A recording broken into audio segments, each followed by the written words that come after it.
દેવગઢ બારિયા પાલિકામાં કોર્ટનો ઐતિહાસિક ચુકાદો. ધર્મેશ કલાલ ફરીથી પ્રમુખ પદે. અગાઉ ભાજપની બહુમતી થતાં ધર્મેશ કલાલ પ્રમુખ બન્યા હતા. 7 માસના ટૂંકા ગાળામાં ધર્મેશ કલાલ વિરુદ્ધ અવિશ્વાસની દરખાસ્ત પસાર થતાં પ્રમુખ પદ છોડવું પડ્યું હતું. બીજી તરફ જિલ્લા મ્યુનિસિપલ ચૂંટણી અધિકારી દ્વારા પ્રમુખની ચૂંટણી યોજતા નીલ સોની પ્રમુખ પદે હતા. ટૂંકા ગાળામાં અવિશ્વાસની દરખાસ્ત પસાર થતાં ધર્મેશ કલાલે હાઈકોર્ટના દરવાજા ખખડાવ્યા હતા. મ્યુનિસિપલ એક્ટ મુજબ 1 વર્ષની અંદર કોઈપણ જાતની અવિશ્વાસની દરખાસ્ત લાવી ન શકાય, જેથી ફરીથી પૂર્વ પ્રમુખ ધર્મેશ કલાલ તરફે કોર્ટે ઐતિહાસિક નિર્ણય. જિલ્લા મ્યુનિસિપલ ચૂંટણી અધિકારીએ કોર્ટના હુકમથી પૂર્વ પ્રમુખ ધર્મેશ કલાલને પ્રમુખપદની અમલવારીનો હુકમ કર્યો. પૂર્વ પ્રમુખ ધર્મેશ કલાલ ફરીથી વિધિવત પ્રમુખનો પદભાર સંભાળ્યો. આશા news Gujarati reporter Jaber Shukla, Devgadh Bariya.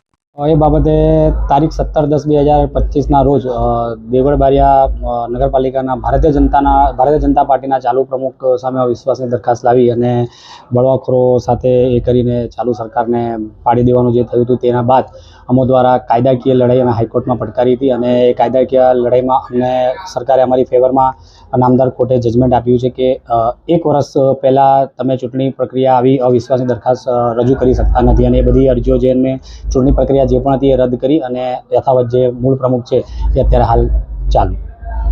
તમે જે અહીંયા પદભાર સંભાળ્યો છે કોઈના ઓર્ડરથી તો હાલ જે વહીવટીતંત્ર સૌપ્રથમ જે આ ચાર્જ સંભાળ્યો છે એ નામદાર હાઈકોર્ટના ચુકાદાને અમલવારી કરાવી અને લીગલી જે પણ એનો પેપર વર્ક છે એ પૂર્ણ કરીને મેં ચાર્જને સંભાળ્યો છે.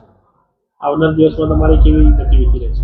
આવનાર સમયમાં એ જ છે કે નગરપાલિકા પ્રમુખ એટલે નગરના પ્રથમ નાગરિક અને ગામના વિકાસ અને નાની મોટી જે પણ તકલીફ હોય એની ચિંતાનો વિષય સૌપ્રથમ મારે અને મારી ટીમે કરવાનો હોય અને આ અમે એને વિકાસની આ જે અમારી જે ગાથા છે એને અમે આગળ વધારીશું અને ખૂબ સારા કામો કરીશું.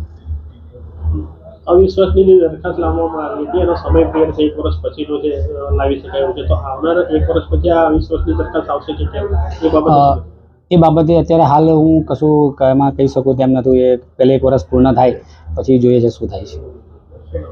ધર્મેશ કુમાર ભરતભાઈ જે પૂર્વ પ્રમુખ હતા ધર્મેશ કલાલ, એમના ઉપર અવિશ્વાસની દરખાસ્ત આવી હતી જે 17/10ના રોજ પસાર થઈ હતી.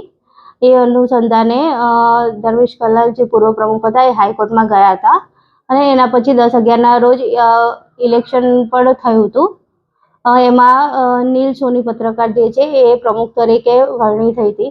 જે પૂર્વ પ્રમુખ ધર્મેશ કલાલ જે હતા એ અવિશ્વાસ પસાર થઈ એ બાબતે હાઈકોર્ટમાં જે ગયા હતા એનો ગઈકાલે ઓર્ડર આવ્યો છે, હાઈકોર્ટનો ઓર્ડર. એમાં સ્પષ્ટ એવું લખ્યું છે કે અવિશ્વાસની જે બી પ્રક્રિયા હતી એ બધી રદ કરવામાં આવી છે અને પહેલા 6 પ્રમાણે પૂર્વ જે પ્રમુખ હતા એમને પદ ગ્રહણ પાછું કરવાનું કહ્યું છે હાઈકોર્ટ દ્વારા.